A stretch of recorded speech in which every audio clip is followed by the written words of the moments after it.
Hello everyone, स्वागत है आपका आज के इस सेशन में। दोस्तों, आज इस वीडियो में हम लोग देखेंगे गोला और अर्धगोला मतलब स्फीयर और हेमिस्फीयर का जो पृष्ठ क्षेत्रफल और आयतन है उसको कैसे निकल आता है। आज हम लोग उसको सीखेंगे। चलिए वीडियो को स्टार्ट करते हैं। इससे पहले यदि आप लोग चैनल पर नए हैं, चैनल को सब्सक्राइब कीजिए, लाइक कीजिए, अपने दोस्तों के साथ शेयर कीजिए। चलिए वीडियो को स्टार्ट करते हैं। हमारा पहला क्वेश्चन है कि यदि किसी गोले का व्यास 14 सेंटीमीटर हो तो उसका पृष्ठ क्षेत्रफल ज्ञात कीजिए। क्या क्वेश्चन दिया हुआ है? एक गोला है, ठीक है, गोला 3D है इसलिए सर्कल टाइप का दिखा रहे हैं यहाँ पे हमें। इसका क्या दिया हुआ? व्यास दिया हुआ है। व्यास कितना दिया हुआ है? देखिए 14 सेंटीमीटर इसका व्यास है, ठीक है। इसका हाफ, इसका आधा त्रिज्या 7 सेंटीमीटर हो जाएगा। आर इक्वल टू कितना होगा? 7 सेंटीमीटर त्रिज्या इसका, ठीक है। देखिए क्या लिखेंगे, पहले हम लोग लिखेंगे दिया है गोले का व्यास। गोले का व्यास कितना दिया है? 14 सेंटीमीटर, ठीक है। त्रिज्या में जानते हैं कि व्यास का आधा होता है, तो इसलिए त्रिज्या त्रिज्या आर बराबर कितना होगा? 14/2 मतलब 7 सेंटीमीटर। इसको काटेंगे तो 2 से 7 में कट जाएगा, है ना। इसलिए गोले का निकालना क्या है? गोले का पृष्ठीय क्षेत्रफल, पृष्ठीय क्षेत्रफल हम लोग पढ़ चुके। गोले का पृष्ठीय फॉर्मूला कितना होता है? 4 पाई आर स्क्वायर। पुट कर देंगे 4 पाई आर स्क्वायर। 4 पाई की वैल्यू 22/7।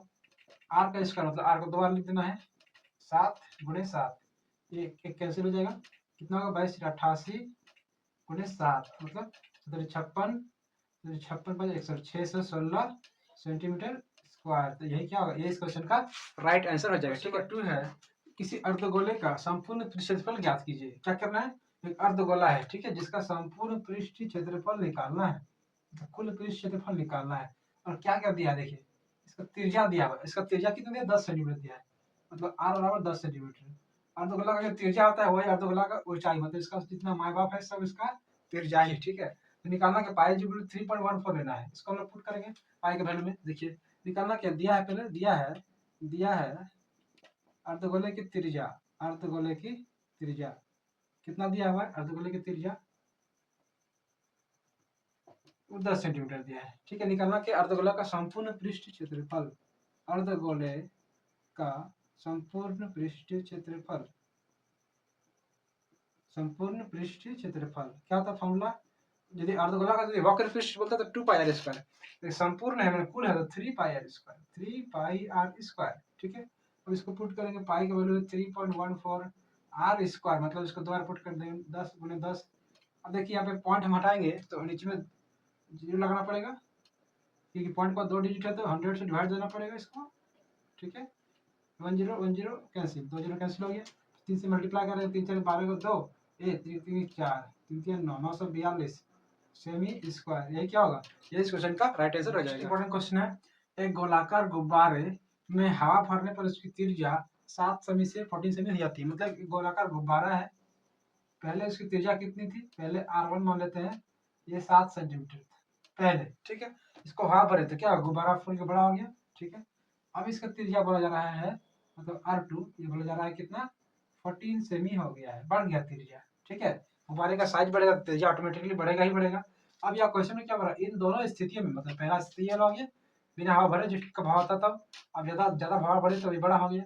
तो दोनों स्थिति में गुब्बारे का पृष्ठ क्षेत्रफल का अनुपात हमको ज्ञात करना है। देखिए क्या क्या है, मान लेते हैं, माना कि यहाँ पे R1 7 सेमी, दो स्थिति है, R2 हो गया 14 सेमी, ठीक है। दोनों क्या है? गोलाकार गुब्बारा है, तो गोला का आयतन, गोला का पृष्ठ क्षेत्रफल, सॉरी आयतन नहीं पृष्ठ क्षेत्रफल यहाँ बोला गया है, तो पृष्ठ क्षेत्रफल फॉर्मूला लगाएंगे तो अभिष्ट अनुपात, अभिष्ट अनुपात मतलब रिक्वायर्ड, अभिष्ट मतलब रिक्वायर्ड, जो रिक्वायर्ड है, बराबर तो गोला का 4 पाई R1 स्क्वायर और नीचे 4 पाई R2 स्क्वायर, ठीक है। देखिए 4 कैंसिल, पाई कैंसिल, बचेगा हमारा R1/R2 का हम लोग होल स्क्वायर बोल सकते हैं इसको। क्यों ना? क्योंकि R1 और का भी स्क्वायर, R2 का भी स्क्वायर है, ए स्क्वायर बी स्क्वायर, तो बी का स्क्वायर बोल सकते हैं हम लोग मैथमेटिकल फॉर्मूला से। R1/R2 तो R1 का वैल्यू कितना है? 7, R2 का वैल्यू कितना है? 14 का स्क्वायर, कटेगा तो 7 के साथ 7 दूनी 14, मतलब 1/2 का स्क्वायर। 1 का स्क्वायर तो 1 हो गया और 2 का स्क्वायर 4, मतलब 1:4। तो यही क्या होगा? यही इस क्वेश्चन का राइट आंसर। देखिए कितने इजी तरीके से हम इस क्वेश्चन को सॉल्व। क्वेश्चन है कि चंद्रमा का व्यास पृथ्वी के व्यास का 1/4, ये बहुत इंपॉर्टेंट क्वेश्चन है एनसीईआरटी बुक का। ठीक है, ये मजेदार क्वेश्चन है। देखिए कितने इजी तरीके से इसको हम लोग सॉल्व कर देते हैं। चंद्रमा का व्यास बोल रहा है पृथ्वी के व्यास का 1/4 मतलब 1/4 है। तो इन दोनों के पृष्ठ क्षेत्रफलों का अनुपात ज्ञात करना है।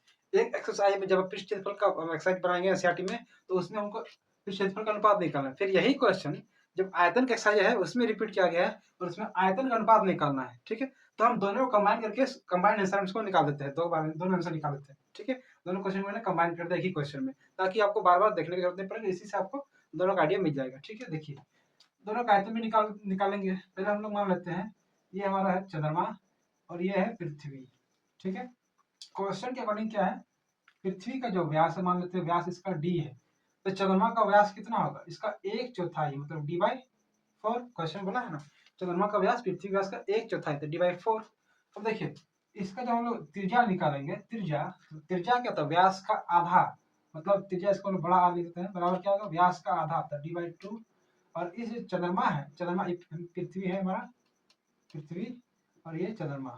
ठीक है, तो चंद्रमा का जब हम लोग निकालेंगे त्रिज्या, मतलब इसको स्मॉल आर लिख दीजिए, ये क्या होगा d/4 तो होगा ही, ये तो ओरिजिनल दिया हुआ इसका व्यास, लेकिन व्यास का आधा तो d/4 तो है ही, साथ में यहाँ 2 भी इंटू होगा, मतलब इसको हम लिख सकते हैं d कितना 4 × 2 d/8। ठीक है, यही इसमें समझना है, बाकी सारा जो कंसेप्ट है कंसेप्ट से बनाएंगे। तो मान लेते हैं, माना कि पृथ्वी का व्यास, पृथ्वी का व्यास ये कितना मान लेंगे हम लोग d, व्यास को d से डिनोट करते हैं। आप स्मॉल d से डिनोट कर सकते हैं, कोई दिक्कत नहीं, एक ही आपका आंसर आएगा।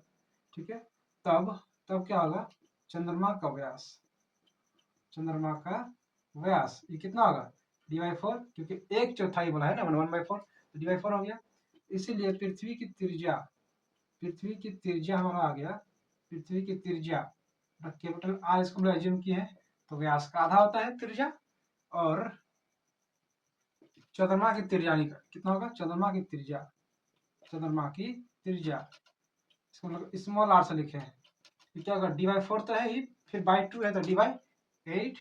ठीक है, एक बार हम यहाँ पे लिख देते हैं 4 × 2, 4 × 2, 2 तो डिवाइड होना चाहिए ना, क्योंकि व्यास का आधा होता है त्रिज्या, तो d/8।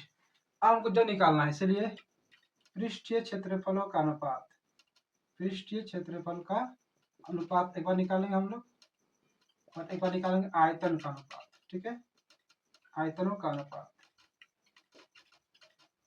देखिए हम लोग इसको पुट करेंगे और सॉल्व करेंगे। पृष्ठ क्षेत्रफल का अनुपात कितना, देखिए गोला है तो गोला का 4πr²। ठीक है, तो r²/4π कैपिटल R² नीचे में कर देते हैं, क्योंकि ऊपर में चंद्रमा का है नीचे पृथ्वी का, 4 कैंसिल, पाई कैंसिल, मतलब कितना हो रहा है r/r², तो small r by capital R का स्क्वायर। अब इसका वैल्यू पुट करेंगे, स्मॉल r का वैल्यू देखिए यहाँ पे कितना दिया हुआ है, स्मॉल r का वैल्यू दिया है d/8, तो d/8 का स्क्वायर, तो d का स्क्वायर कर दिए, नीचे में 8 का स्क्वायर कर दिए।